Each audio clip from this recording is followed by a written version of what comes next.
हम खास तौर पे भारत जोड़ो यात्रा को लेकर के सरकार का और भाजपा का क्या रवैया रहा है उस पर बात करेंगे।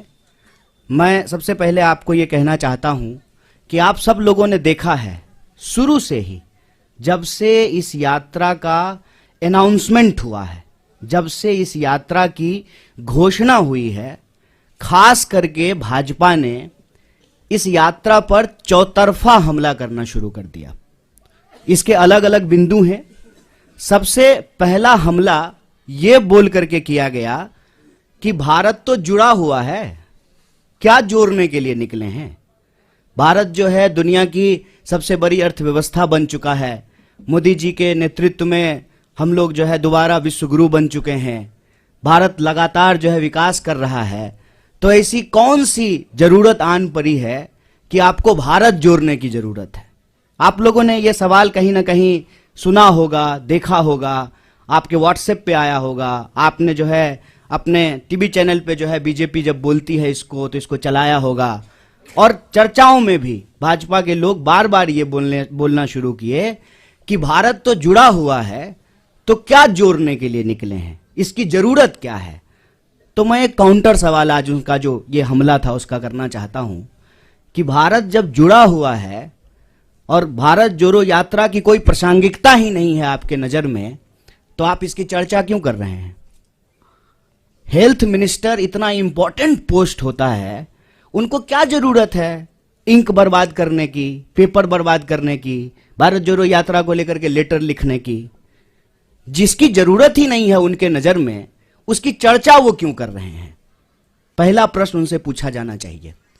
हम ये समझते हैं कि देश जुड़ा हुआ है जमीनी तौर पर, भौगोलिक तौर पर, देश जुड़ा रहे भावनात्मक तौर पर भी, क्योंकि देश हमेशा देश के लोगों से बनता है। लोगों को हटा करके कोई देश नहीं होता है। देश के लिए लोग भी जरूरी होते हैं, जमीन भी जरूरी होती है, और देश की संप्रभुता, उसकी आजादी भी जरूरी होती है। हमारे पास संप्रभुता है और उसी संप्रभुता के आधार पर जो है हम अपनी सीमाओं को लेकर के, सुरक्षा को लेकर के सरकार से सवाल पूछते हैं कि हमारी संप्रभुता अक्षुण्ण रहे। देश हमारा जमीन से जुड़ा हुआ है, लेकिन देश के लोग भी जुड़े रहे ना। जब इस देश के लोगों को उनके पहचान के आधार पर बांटा जाता है, उनके अंदर भेदभाव पैदा किया जाता है, एक के खिलाफ जब दूसरे को खड़ा किया जाता है, तो देशवासियों को आपस में तोड़ने की कोशिश की जाती है।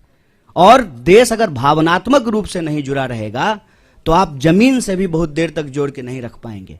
इसीलिए देशवासियों को आपस में जोड़ना जरूरी है। और पहले दिन से हमने कहा कि यह यात्रा दिलों को जोड़ने की यात्रा है। हम चाहते हैं कि देश में मोहब्बत हो।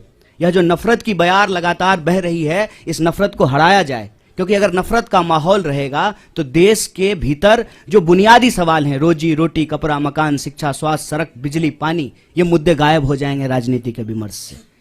हमारी मंशा बिल्कुल साफ थी। तो जो लोग ये पूछ रहे थे उनको ये समझना था, ये सवाल खुद से पूछना था कि क्या जब इस देश में भर्ती घोटाला होता है, भर्तियां नहीं होती हैं, जब किसी इंसान के साथ सरेआम मारपीट होती है, महिलाओं के साथ बलात्कार होता है, तो आपकी भावना नहीं टूटती है, नौजवानों के सपने नहीं टूटते हैं। उसी भावनाओं को जोड़ने के लिए, उसी सपने को जोड़ने के लिए यात्रा है। तो पहला हमला उन्होंने ये किया कि भारत जोड़ो यात्रा की जरूरत क्या है। दूसरा हमला जब यात्रा शुरू हुई तब उन्होंने दूसरा हमला किया, और ये बड़े शर्म की बात है और बड़ी सोचने की बात है। हमारे बीच में भी मेंबर ऑफ पार्लियामेंट बैठे हुए हैं, इलेक्टेड रिप्रेजेंटेटिव्स हैं। इलेक्टेड रिप्रेजेंटेटिव की एक जिम्मेवारी होती है कि वो जब भी बोले तो सोच समझ करके बोलें, ताकि हम भी उनको फॉलो करें, हम भी उनसे सीखें। और मैं तो कहता हूं कि आज अगर नेताओं की बात पे भरोसा करके कोई स्टूडेंट उसको सच मान ले और परीक्षा में वही लिख दे तो वो फेल हो जाएगा, क्योंकि वो इतना झूठ बोलते हैं, इतना गलत बोलते हैं।